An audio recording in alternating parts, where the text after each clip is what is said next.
le major de la promotion, Monsieur Emmanuel Samedi. Madame la ministre de la Santé publique, Monsieur le recteur de l'Université d'État d'Haïti, Monsieur le doyen de la faculté de médecine et de pharmacie, Monsieur le secrétaire exécutif de la FMP, Monsieur le parrain, Madame la marraine, Messieurs et dames du corps décanal, administratif et professoral de la FMP, parents, amis, distingués invités et bien sûr, chers récipiendaires, mesdames et messieurs. Aujourd'hui, c'est un plaisir pour moi de parler au nom de toute la promotion Mario Djelfa Gaspard. Et je tiens à remercier mes camarades qui m'offrent cet immense privilège. Avant même de continuer cette allocution, j'aimerais que nous prenions 30 secondes de silence en mémoire de l'un des nôtres, du valeureux étudiant et potentiel docteur Mario Djelfa Gaspard, qui nous a quittés 2 ans de cela, alors que nous étions sur le point d'achever cet ouvrage que nous avons commencé ensemble. 30 secondes de silence en sa mémoire.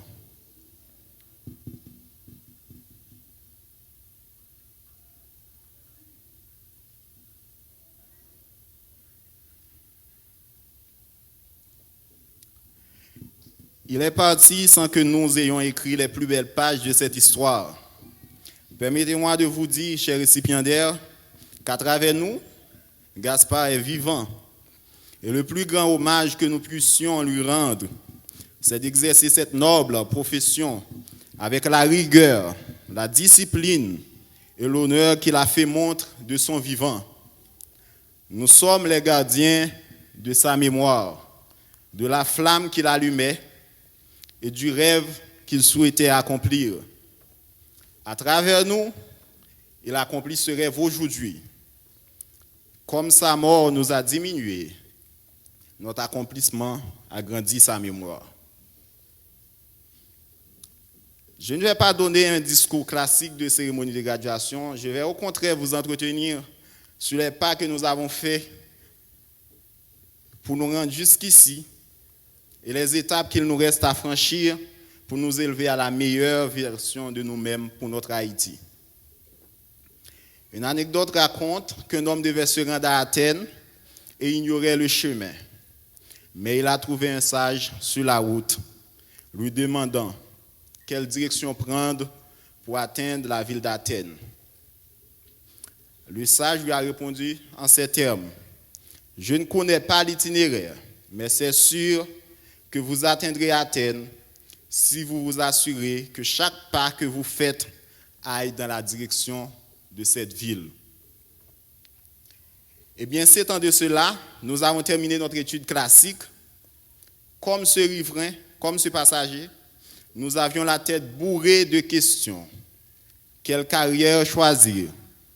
Que faire pour financer nos études? Pour ne citer que celle-là. Mais dans tout ça, nous avons toujours été animés par un esprit, celui d'être sensible à la douleur des autres et d'aider nos frères et sœurs haïtiens. Cet esprit nous a amenés à nous inscrire à la faculté de médecine de la prestigieuse Université d'État d'Haïti. Et ce n'était pas un coup de chance. D'un concours de plus de 6000 postulants, nous avons été les 125 lauréats retenus pour la section médecine. Il y a de quoi nous enorgueillir. Et je vous demande de vous applaudir, chers récipiendaires.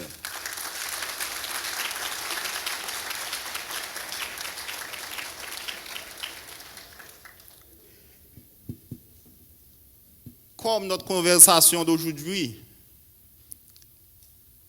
parle des pas, c'était un pas assez important pour nous.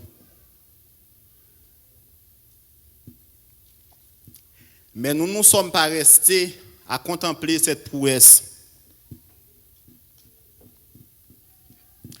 C'était un jour important, un moment inoubliable, et aucun jour, peut-être pas même aujourd'hui, ne saurait se comparer avec le jour où nous avons reçu notre résultat d'admission à la faculté de médecine de l'Université d'État d'Haïti. Car ce jour-là, nous avons eu l'impression de rencontrer et d'embrasser notre rêve.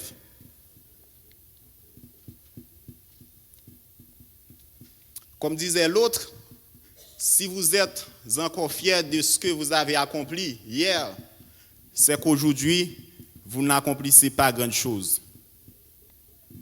Ce principe a été le fil conducteur de notre comportement à la fac, qui pouvait se voir clairement à travers nos efforts constants et notre travail acharné.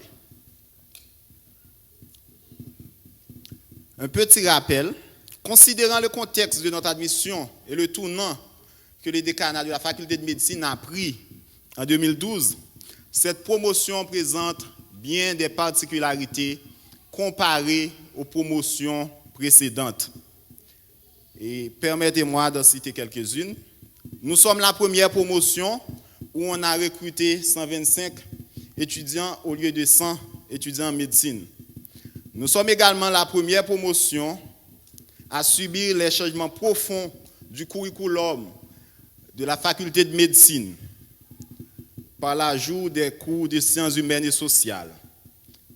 On peut citer l'histoire et la philosophie médicale, l'économie, l'anthropologie, la sociologie ou encore le cours d'étiquette et protocole. Mais nous sommes aussi cette promotion qui a souffert entièrement de la relocalisation de la faculté après le séisme dévastateur du 12 janvier.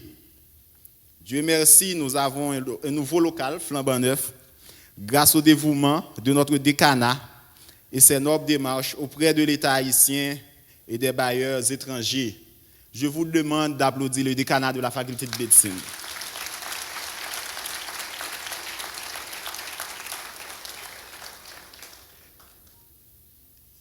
Si nous sommes cette promotion qui a subi tous ces changements-là, rien de cela nous a jamais empêché de briller et de voir les choses en grand.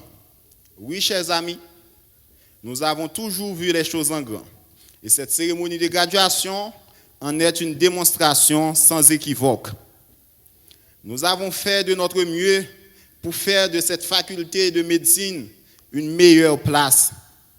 Et du point de vue scientifique, mais aussi question de la qualité de la vie estudiantine. Au cours de notre passage à l'Alma Mater, nous avons initié les clubs d'études et d'entraide de la faculté en PCEM 1 et PCEM 2, pour ceux qui ne se reconnaissent pas, et c'est la première année et la deuxième année. Nous avons également initié la chorale officielle de la faculté de médecine. Nous avons également mis sur pied l'orchestre de la faculté. Et on a pris l'initiative d'honorer les meilleurs étudiants de la promotion chaque année. Toutes mes félicitations encore à vous, promotion 2012-2018.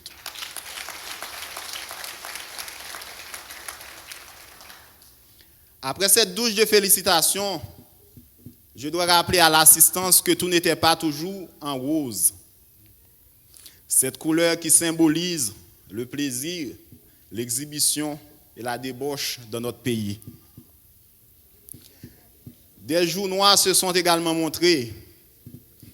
Je me rappelle avoir partagé le 7 juillet 2018 à l'internat un pâté cordé avec 5 confrères. Suite aux émeutes des 6 et 7 juillet, parce qu'on a dû passer 4 jours à l'internat, car les confrères qui devaient nous élever de la garde ne pouvaient pas se rendre à l'hôpital. On était affamés. Je ne me souviens pas qu'on pouvait même se baigner.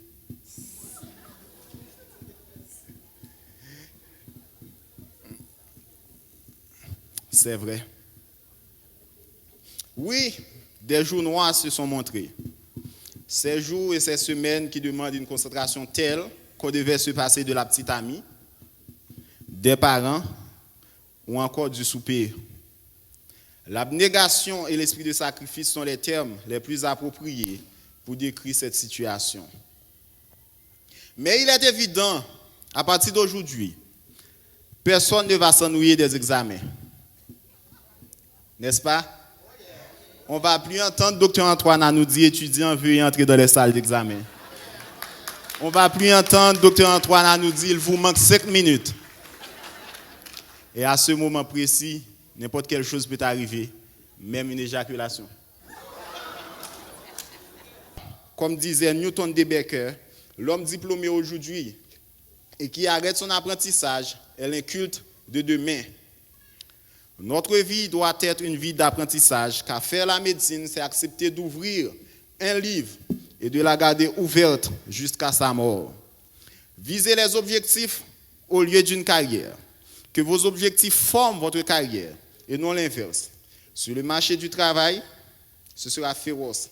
Vous devez vous armer du courage. Vous devez vous améliorer chaque jour. Vous devez apprendre à innover, travailler en équipe, dégager l'intelligence collective, profiter de votre intelligence émotionnelle. Et surtout, vous devez apprendre à vous battre loyalement et sortir des sentiers battus. N'allez pas là où le chemin peut mener. Allez là où il n'y a pas un chemin et laissez une trace, disait Ralph Waldo Emerson.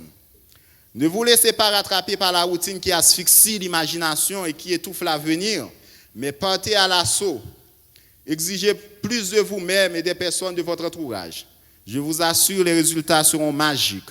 En 1968, des jeunes Français, inquiets de leur avenir, ont lancé un mouvement avec pour slogan « Camarades, soyez réalistes et demandez l'impossible ».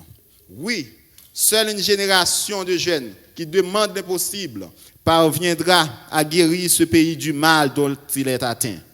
Mahatma Gandhi, dans sa sagesse indomptable, a dit « Soyez le changement que vous voulez voir chez les autres. Alors, camarades récipiendaires, changez vous-même et changez Haïti. » Je voudrais remercier tous ceux qui ont contribué à rendre ce projet possible. Déjà nos parents, nos amis, du fait qu'ils ont cru en nous, de leurs mots d'encouragement. Ou capable, moi qu'on est capable de faire. Ce n'est pas au premier fait, ce n'est pas au cap dernier fait. Sous route difficile, il y a un chemin où doit avancer. Ça c'est parole parents yo. Parole ça yo pas gain prix.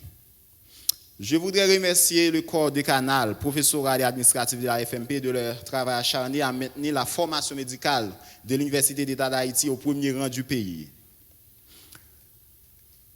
Pour les parents, tout à l'heure, nous allons vous honorer d'un geste symbolique, un petit cadeau. Philosophiquement, un cadeau, la valeur d'un cadeau ne dépend pas de sa taille ou encore de son prix, mais de la quantité de cœur qu'on y met. Je ne pourrais pas terminer ce discours sans remercier le grand architecte de l'univers. Car au terme de ce voyage, s'il y a une chose que je puisse retenir, c'est qu'il y aura peut-être des moments où tu voudras tout arrêter. Cela nous est arrivé, plusieurs. Et il y aura peut-être des moments où tu trouveras que c'est trop difficile. Mais il n'y aura jamais un moment où Dieu n'est pas là.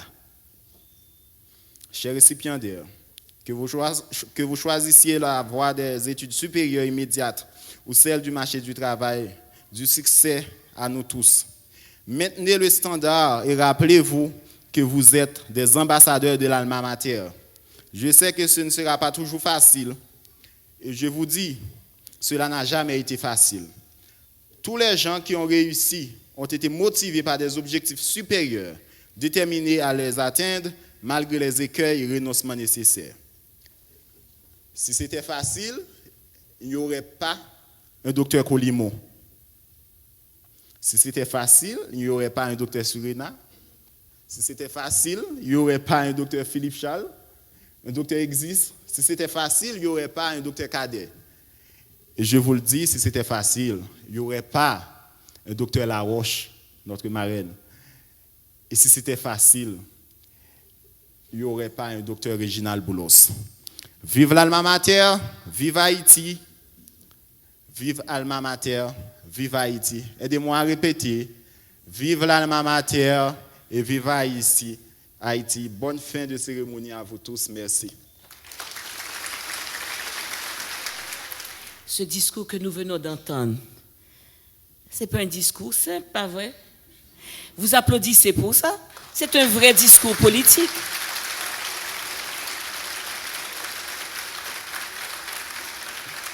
C'est tout un programme de société où il nous invite à laisser les chemins battus, laisser les chemins du facile.